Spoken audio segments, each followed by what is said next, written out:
Mes chers amis, frères et sœurs, bonjour.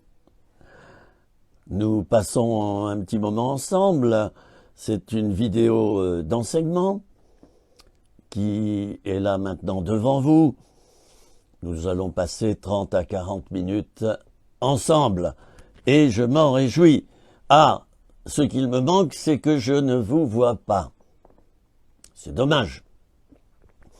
Mais vous me voyez et je vous fais un bisou, un petit coucou et je vous dis mon affection. Je fais ces vidéos, premièrement parce que Dieu me l'a demandé. Il est important d'obéir au maître, vous le savez. Et deuxièmement parce que je vous aime. Je suis à un âge où on n'a pas besoin de prouver quelque chose.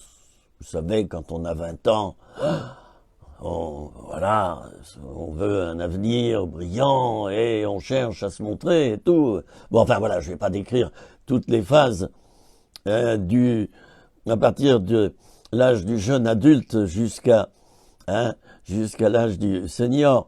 Mais quand on est à mon âge, j'ai 70 ans, je suis en train de réfléchir, dans 5 jours, eh bien, on n'a plus tellement envie de se montrer, on n'a plus tellement envie de faire parler de soi, on a plutôt envie de rester tranquille et de profiter dans le calme. Quand je dis profiter, c'est pas avec la notion de plaisir, hein.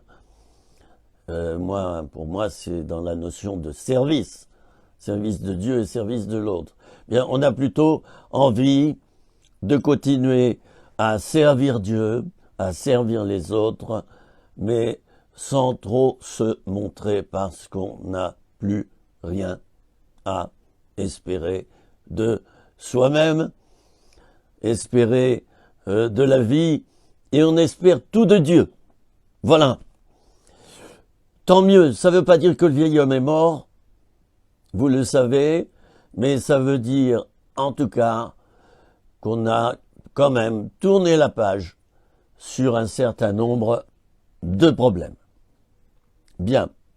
Alors, j'aimerais vous lire un texte, maintenant situé dans l'évangile de Matthieu, ce cher Matthieu. C'est au chapitre 5 et à partir du verset 10. Heureux ceux qui sont persécutés pour la justice, car le royaume des cieux est à eux. Heureux serez-vous lorsqu'on vous outragera, lorsqu'on vous persécutera et qu'on dira faussement de vous toutes sortes de mal à cause de moi. Réjouissez-vous et soyez dans l'allégresse, parce que votre récompense sera grande dans les cieux, car c'est ainsi qu'on a persécuté les prophètes qui ont été avant vous. Si je voulais dire tout haut ce que je pense tout bas, allez, je le fais, je dirais saperlipopette. 1000 sabords. C'est quand même incroyable. Jésus ici nous dit que quand on sera critiqué, traîné dans la boue, lorsqu'on mentira sur nous, lorsqu'on sera renié, trahi en quelque sorte par des frères et sœurs, ou des païens, ou enfin, voilà. Eh bien, il faut s'en réjouir. Oh là, oh là. Alors, de premier abord, on pourrait dire, là, c'est quand même un petit peu maso, ça, hein. on me fait du mal, et puis je dois m'en réjouir. Mais si on fouille un petit peu plus loin, dans ces paroles de Jésus, d'ailleurs, la Bible s'intitule « La parole de Dieu ». Dieu est la parole. Hein? Dieu dit, on va dans le livre de la Genèse, Dieu dit, et cela fut ainsi. La parole pour Dieu est quelque chose de très important. C'est pourquoi il faut veiller aussi sur la nôtre. Parce que ce qu'on dit a une portée. Ce qu'on dit, c'est vivant. C'est comme ça. Je ne saurais pas vous expliquer pourquoi Dieu attache autant d'importance à la parole. Mais c'est ainsi.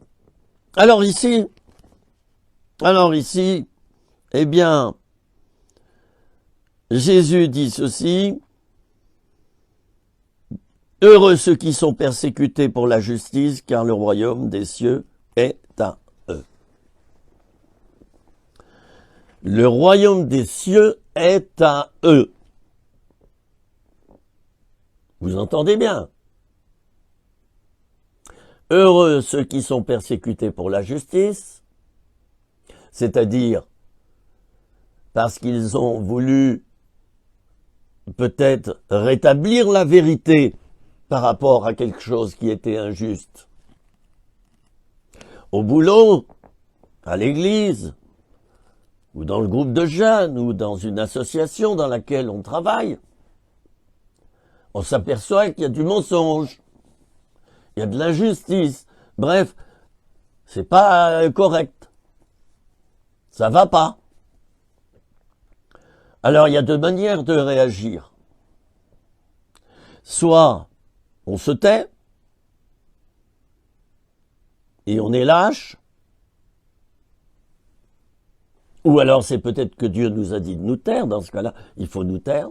On en parlera tout à l'heure. Soit, on va parler. Alors, il y a différentes manières de réagir, bien sûr. Si vous commencez par insulter les autres et leur dire « bande de bons à rien, bande de tarés », tout ce que vous venez de dire, c'est un fatras de mensonges, vous êtes complètement injuste, c'est complètement faux, tout ce que vous dites, et pour moi, vous n'êtes pas des interlocuteurs valables, vous avez grillé tout simplement votre relation avec le groupe. D'accord? Voilà. Alors, à ne pas faire. Autrement dit, il faut savoir garder son calme. Alors, quand on voit l'injustice,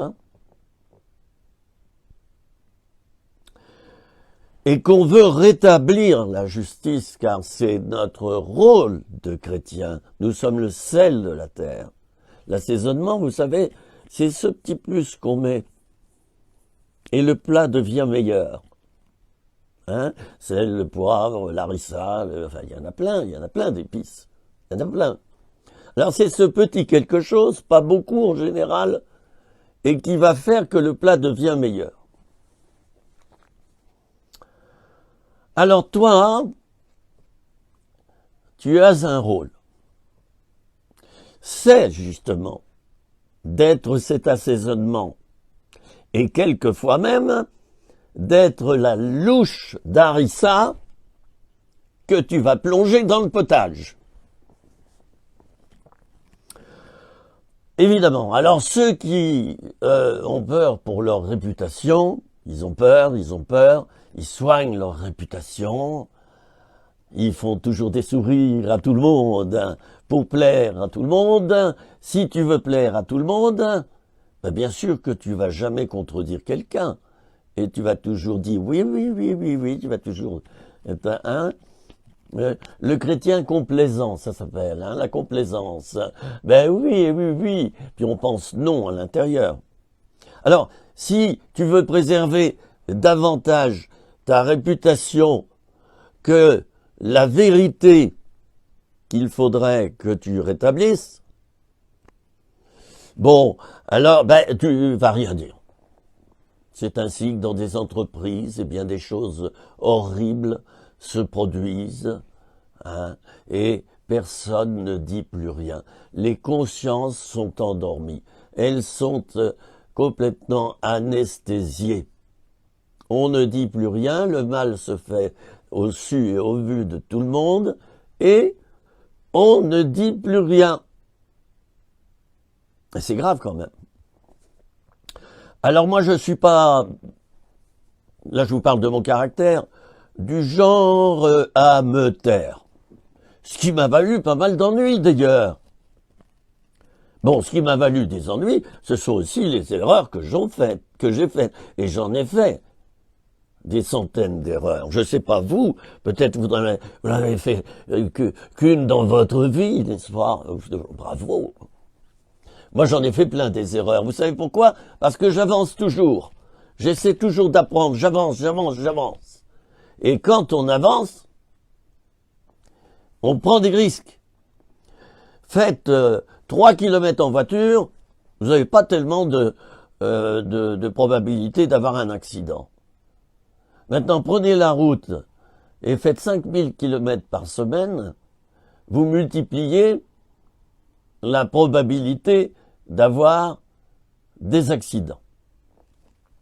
Alors moi, je suis plutôt du genre à ne pas trop me laisser faire, et puis quand Dieu me dit quelque chose, je suis un petit peu coriace parce que j'aurais tendance à vouloir obéir, vous voyez?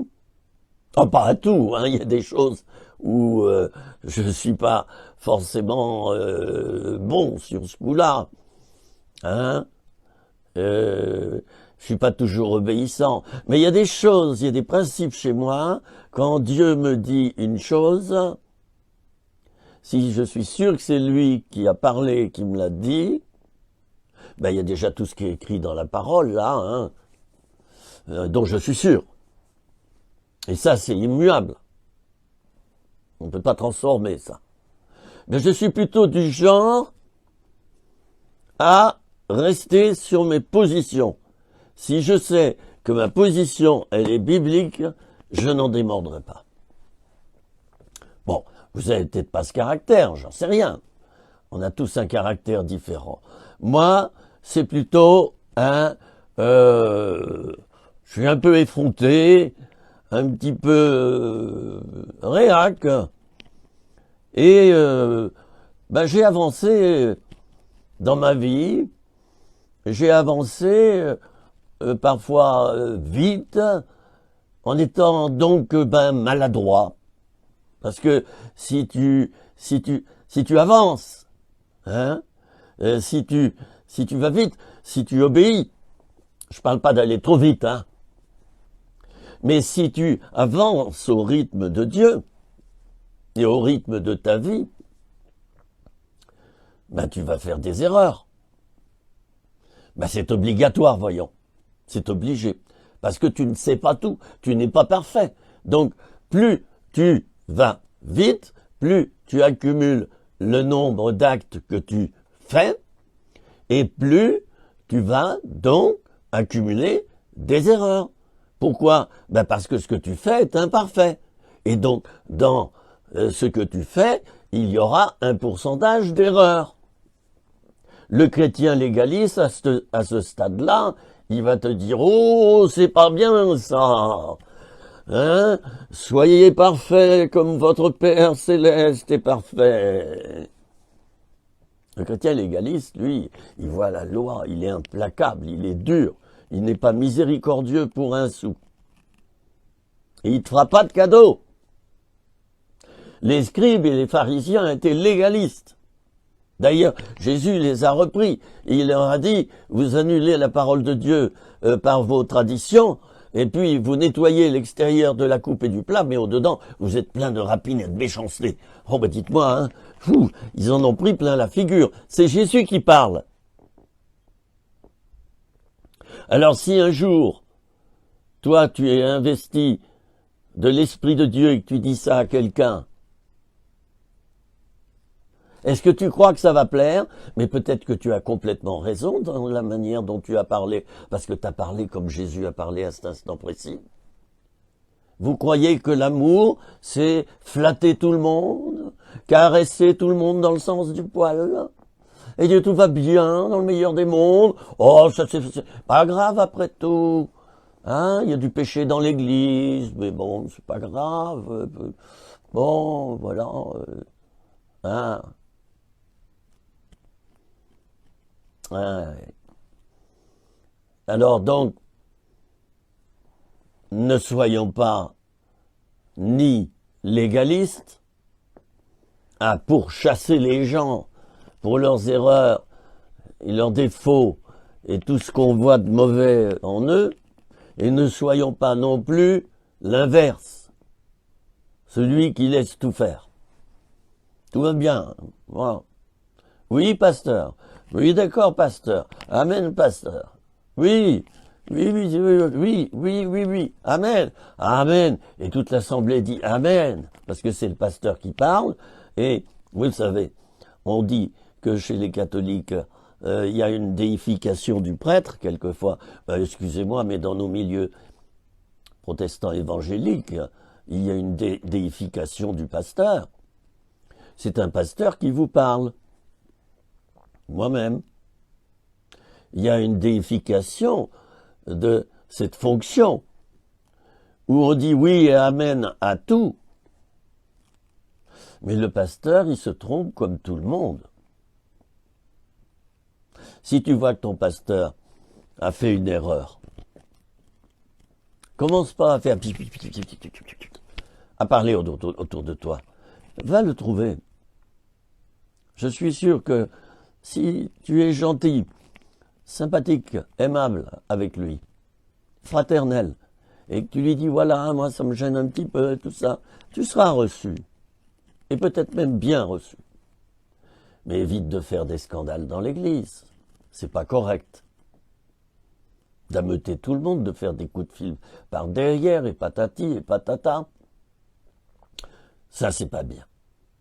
Alors je reviens à mon texte et je parlais d'abord de mon caractère que moi, en général, ben voilà, un chat est un chat, une pièce de 50 centimes, c'est une pièce de 50 centimes, et ben pour moi, quand Dieu me dit de faire quelque chose, en général, je le note. D'ailleurs, j'ai des carnets entiers remplis de ce que Dieu me demande de faire. Il y a la date et il y a des impressions que j'ai, des intuitions, et quelquefois Dieu qui me parle directement à mon oreille et à mon cœur, je le note, ou quelques versets que j'ai lus dans la journée, et puis ça m'a travaillé au point que je me dis, ça c'est une parole pour moi, personnellement.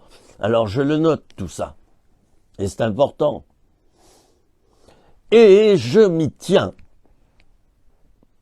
Alors, quand Dieu me dit quelque chose, ça ne veut pas dire qu'il faut que je le fasse tout de suite. Il faut que je respecte le délai. Il faut que j'ai de la patience, de la persévérance. Peut-être qu'il faudra attendre 6 mois. Attention à ne pas aller trop vite. Tous ceux qui vont toujours très vite, en général, ont un problème d'identité. Ça cache un problème d'identité. Ils sont dans le faire, toujours, le faire. Et oui, et pendant ce temps-là, ils ne sont pas dans l'être. Ils ne sont pas dans l'être. Alors quand tu cherches à leur parler, ben, ils n'ont pas le temps. Oui, on verra, tu me le diras, mais pour l'instant je suis occupé. Oh, je connais ce genre de personnage qui planque ses problèmes d'identité au profit du faire. Et le faire, ça peut être le ministère, mon cher ami. Les pasteurs ont autant de problèmes que les membres de l'Assemblée. Mais qu'est-ce que vous croyez? Les couples pastoraux ont autant de problèmes, peut-être même plus de problèmes que les couples de l'Assemblée. Pourquoi? Parce qu'ils sont en lutte avec davantage de combats spirituels également. Vous comprenez? Pourquoi ils ont plus de problèmes? Et il y a des attaques sur leur couple. Il y a des attaques. C'est important de le savoir. Bon, alors, je ne sais pas quel est ton caractère, mais quand tu vois de l'injustice, tu restes là, les bras croisés, à ne rien faire. Quelqu'un tombe par terre sur le trottoir à côté. Tu regardes ailleurs et tu passes ton chemin. Tu vois quelqu'un qui emboutit tout l'arrière d'une voiture. Ils étaient les deux en stationnement. Alors le gars, il fait mal sa manœuvre. Il emboutit complètement l'arrière de la voiture de l'autre. Et puis, il fait une manœuvre et il se barre sans laisser sa carte de visite. Qu'est-ce que tu fais? Bon ben moi, je suis désolé. Je prends un stylo. Et si j'ai pas de stylo, j'essaie de retenir la plaque minéralogique, le numéro de la plaque de la personne. Et si j'ai vite, je vais écrire le numéro, voilà, et je laisse ça sur l'essuie-glace. Voilà, c'est la voiture, je suis témoin, voilà, je vous laisse mon numéro de téléphone. Cette voiture qui était derrière vous vous a embouti. Hein? Voilà son numéro de plaque minéralogique. Vous le ferez, ça, ou pas? Dans tous les cas d'injustice. Alors, Jésus dit,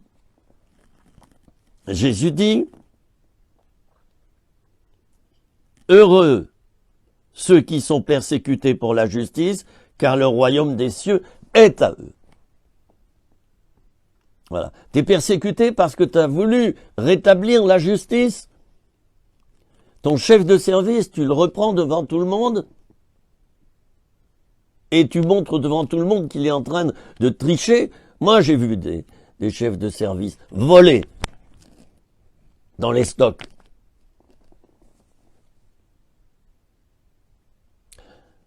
Malheureusement, c'était dans un endroit où, si je parlais, j'allais au trou. Alors je me suis tu. Mais j'ai dit, Seigneur, cet homme qui vole comme ça, là, eh bien, un jour, qu'il soit pris la main dans le sac. Vous savez, ce genre de prière, ça marche. Et je ne l'ai pas dit méchamment. Hein, j'ai pas fait cette prière sous forme de malédiction. J'ai dit, Seigneur, là, c'est pas normal. Ce gars-là, faut qu'il fasse. C'est pas juste, ça. Hein? Quand tu peux pas rétablir la justice, prie le justicier qui est dans le ciel, et le justicier, lui, il fera justice. Et puis, toi, laisse tomber. Alors, donc, Matthieu 5, hein? Heureux ceux qui sont persécutés pour la justice, c'est-à-dire à cause de la justice, hein? Car le royaume des cieux est à eux. Il est à eux. C'est pas qu'il sera à eux. C'est pas qu'ils l'ont côtoyé. Le royaume des cieux est à eux. Il est à eux. C'est-à-dire, ils sont dedans quand ils font ça. Voyez? Ils sont dedans. Ah ben moi j'aime ça. Alors le résultat, ça va être quoi? Ça va être quoi? Hein? Et tous ces versets en parlent. Ben la persécution. Celui qui veut vivre pieusement en Jésus-Christ sera persécuté. Persécuté, ça ne veut pas dire qu'on va t'agresser physiquement, mais c'est surtout verbalement. On va te persécuter. On va pas te dire bonjour, par exemple. On te croise et on fait semblant de pas te voir. Oh, je connais ça. J'ai connu ça dans certains milieux. On me disait plus bonjour pendant quelques jours. Et puis je priais, je disais, Seigneur, tu vas rétablir la vérité là. Il y a un mensonge qui a circulé sur moi. Et voilà. Moi, je continuais à faire mon travail. Eh bien, Dieu, en 3 jours, est intervenu. Et ceux qui avant me fuyaient venaient me serrer la main. C'est agréable, non? Ils se déplaçaient pour me serrer la main. La vérité, Dieu l'avait rétablie. Il y a des moments, c'est Dieu qui rétablit la vérité. Il y a des moments, il faut te taire.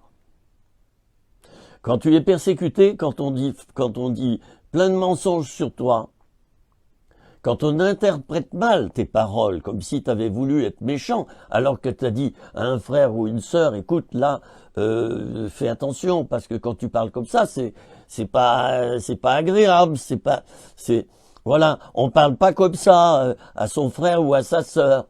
Alors, si cette personne te fait un scandale, dans l'église ou, voilà, là où tu bosses, si elle te fait un scandale, laisse-la donc faire son scandale. Laisse-la faire son scandale. C'est son problème.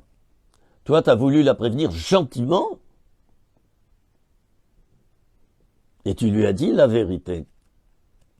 Oh, il y a certains milieux protestants évangéliques, et je ne nommerai pas leur étiquette, peut-être parce qu'il y a des étiquettes qui se terminent par East. Hein.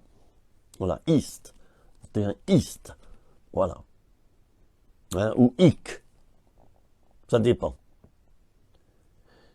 Alors, il y a certains milieux où il faut jamais s'exprimer sur ce qui ne va pas. Parce qu'à ce moment-là, on juge.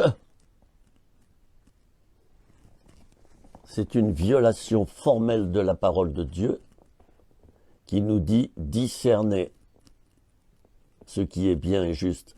Discerner les esprits pour savoir s'ils viennent de Dieu. Discerner, discerner, discerner. Un chrétien libre juge de tout, dans le sens de discerner. Alors, eh ben, continue à discerner. Et si tu dois prévenir un frère ou une sœur parce qu'il se comporte mal, eh ben, tu lui dis, si ton pasteur, il y a une coquille dans sa prédication, très gentiment, tu vas aller lui dire, gentiment. Hein? Voilà, faut être sympa dans la vie. Faut pas se pourchasser. On n'est pas des ennemis. Voilà. Je connais trop de chrétiens maintenant qui se taisent. Ils se taisent. C'est malheureux, hein. C'est malheureux. Ils portent un bâillon. Hein? Voilà. Ils portent un bâillon. J'espère que ça n'a pas fait trop de bruit avec mon micro. Bon. Mais écoutez. Tant pis. Alors, tu te tais. Eh oui, mais il est dit, je crois, dans le livre des Proverbes, ouvre ta bouche pour le muet. Ne te tais point dans cette ville, car j'ai un peuple nombreux dans cette ville, dira Dieu, je crois, à l'apôtre Paul, il me semble. Je peux me tromper, mais je crois que c'est l'apôtre Paul. Chers amis, parlons. Mais plus nous allons parler, en disant la vérité, en rectifiant le mensonge et en rétablissant la justice, plus nous serons persécutés. C'est ça que je voulais vous dire dans cette vidéo. Alors, deuxième volet là, et puis je termine. Et j'espère que vous allez toujours bien, hein? Si vous avez froid, couvrez-vous bien. Heureux serez-vous lorsqu'on vous outragera, lorsqu'on vous persécutera et qu'on dira faussement de vous toutes sortes de mal à cause de moi. Hein, à cause de moi et de toutes mes paroles et de tout mon enseignement. Hein, c'est ça que ça veut dire. Réjouissez-vous et soyez dans l'allégresse, parce que votre récompense sera grande dans les cieux. Car c'est ainsi qu'ont été persécutés les prophètes qui ont été avant vous. Réjouissez-vous, soyez dans l'allégresse. Tra la la la la la la la la. Se réjouir parce qu'on a dit de toi que t'es un faux chrétien, que t'es un faux pasteur,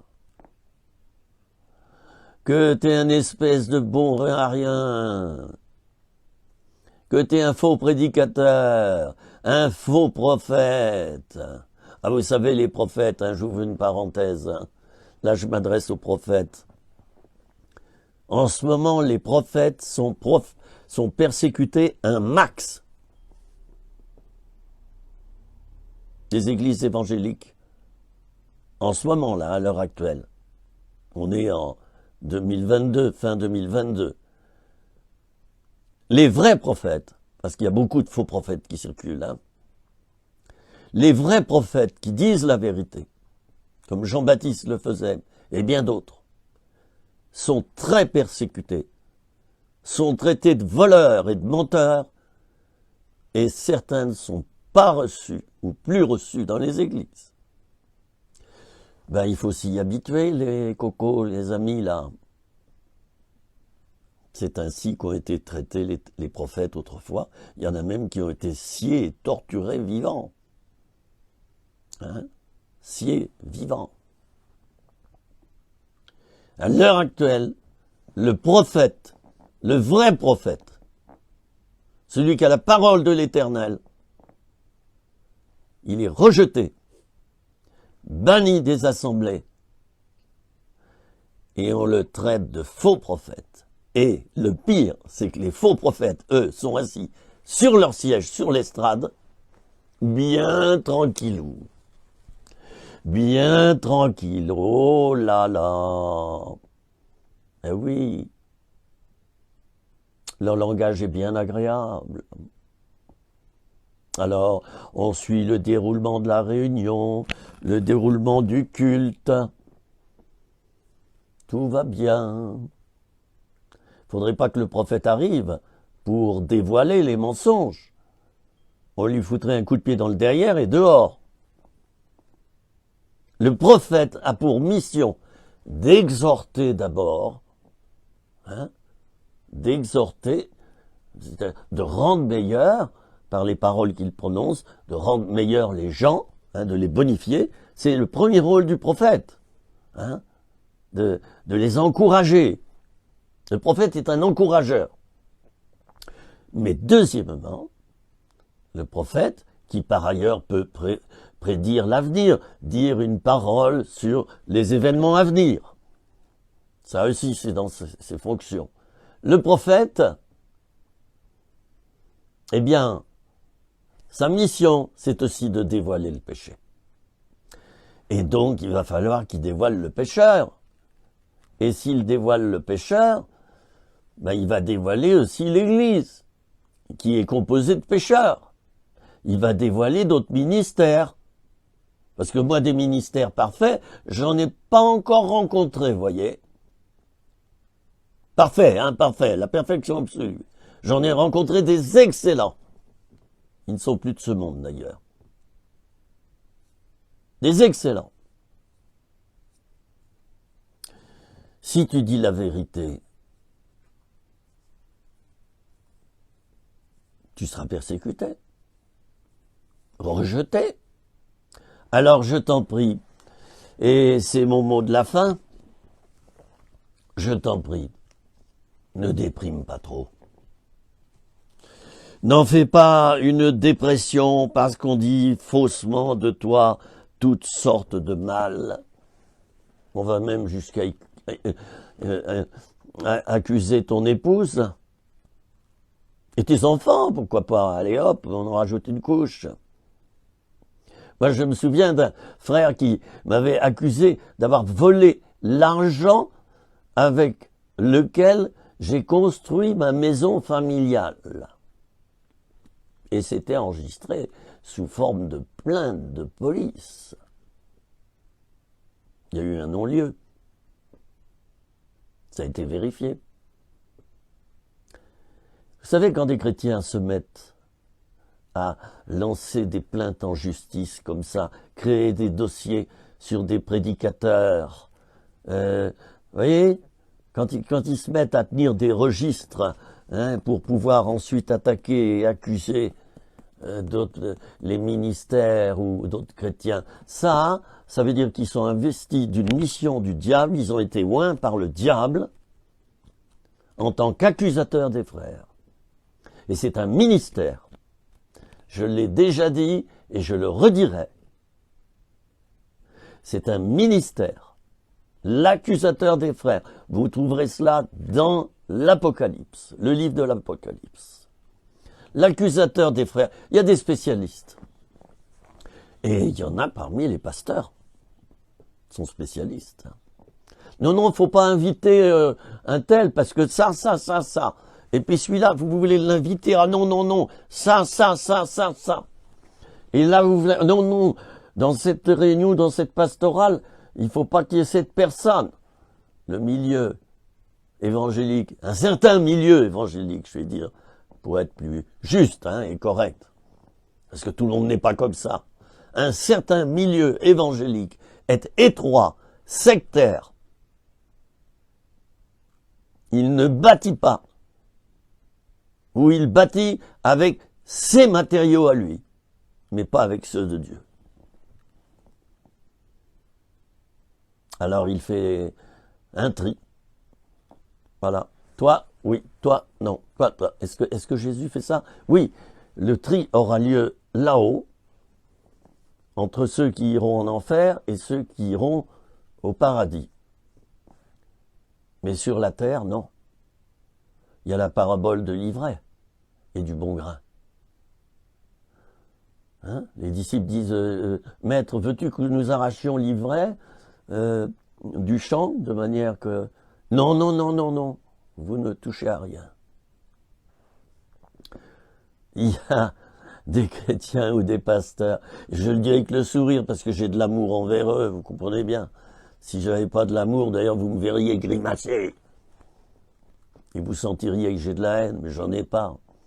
Mais il y a des pasteurs et des chrétiens qui sont des vrais petits dieux, qui sont des vrais petits juges, des vrais petits papes, des persécuteurs.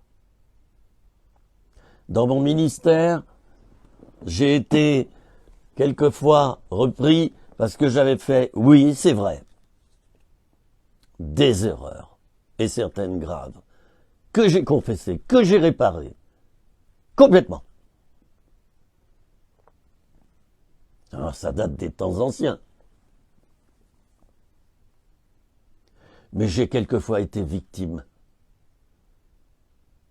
d'accusations mensongères, d'histoires montées contre moi, de cabales.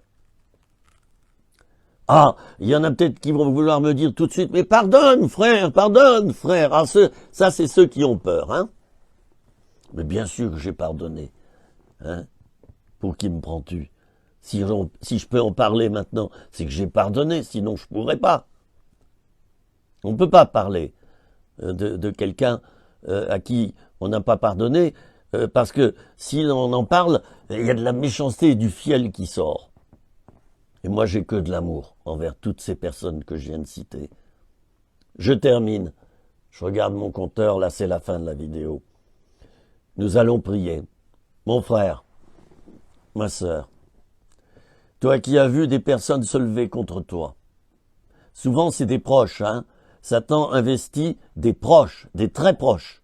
Ben oui, parce que c'est là que ça fait le plus mal. Et ça peut être dans ta famille, Si tu as été victime de ça, parce que justement tu as été droit, parce que tu as rétabli la justice, parce que tu as suivi le chemin de Dieu, tu as obéi tant bien que mal, tu n'as pas tout fait parfaitement, mais tu as fait, en gros, correctement. Eh bien, si tu es victime de pires choses, de cabales qui sont faites derrière toi, la parole de Dieu te dit d'être dans l'allégresse, de chanter, d'être dans la joie. Alors, c'est bon signe si tu as ça dans ta vie en ce moment. Je termine par là. C'est bon signe si tu as ça maintenant, en ce moment dans ta vie.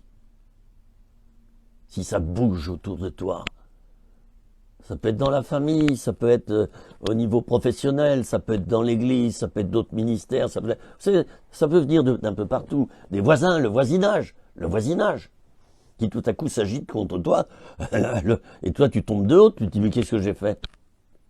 Ah oui, il y a des faux bruits qui tournent contre toi dans le village ou dans ton quartier. Réjouis-toi, car c'est ainsi qu'ont été persécutés ceux qui font le bien, les prophètes, et puis on peut élargir tous ceux qui vivent pieusement en Jésus-Christ. C'est comme ça qu'ils ont été traiter. Alors réjouis-toi, c'est signe que tu es dans le bon chemin. Et plus tu vas avancer, plus tu vas avoir de la résistance et de la persécution. Mais, il y a un mais, tu vas prier, tu vas jeûner, tu vas combattre, et tes ennemis, ils sont venus contre toi par un seul chemin. La parole de Dieu dit, je crois que c'est dans Deutéronome 27 ou 28, en tout cas Deutéronome, ils repartiront par 7 chemins, c'est-à-dire qu'ils sont divisés entre eux. Moi, toutes les cabales que j'ai eues contre moi dans ma vie, et j'en ai eu des cabales, où sont-ils, ceux qui étaient dedans? Plus jamais eu de nouvelles. Ils sont tombés. Ils sont tombés, oui, ils foutent rien.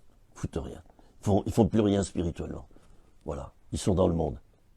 Voilà. Alors, bénissons ces personnes. On les aime. Et on leur dit, là, au travers de cette vidéo, qu'on les aime, ceux qui font ça. Mais de grâce, essayez de changer un petit peu quand même.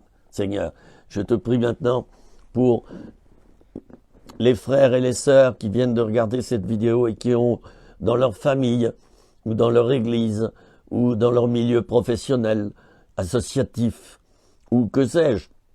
En tout cas, ils ont des personnes proches qu'ils aiment et qui se sont retournées contre eux. Je prie maintenant que l'esprit de gloire repose sur eux, sur elles. Je prie maintenant que la joie et l'allégresse les saisissent et qu'ils ne trouvent pas ça anormal d'être persécutés à ce point-là. Ils ont obéi, ils ont récolté sur la terre la persécution, mais dans le ciel, une récompense. C'est écrit, Jésus l'a dit. Dans le ciel, une récompense. Alors je te prie vraiment de les délivrer de la peur, de l'angoisse, de l'accusation, fausse culpabilité. De les délivrer vraiment de tout ce qui pourrait les perturber au point qu'ils n'arrivent plus à œuvrer pour toi. Délivre-les maintenant. J'ai prié en ton nom, Seigneur. Amen. Frères et sœurs, je vous bénis. J'allais dire, je te bénis, toi qui passes par là en ce moment. C'est très dur, la persécution. C'est très dur quand on entend des calomnies, des mensonges qui ont été dits contre nous. C'est très, très dur, surtout quand ça vient de proches. C'est très dur. Allez, ça rentre par une oreille, ça sort par l'autre. Toi, occupe-toi de l'œuvre de Dieu. Occupe-toi de l'œuvre du Seigneur. Et ça ira. D'accord? Allez, je te dis à bientôt pour une nouvelle petite vidéo de Philippe. Voilà. Et, eh bien, d'ici là, à la prochaine. Allez, au revoir.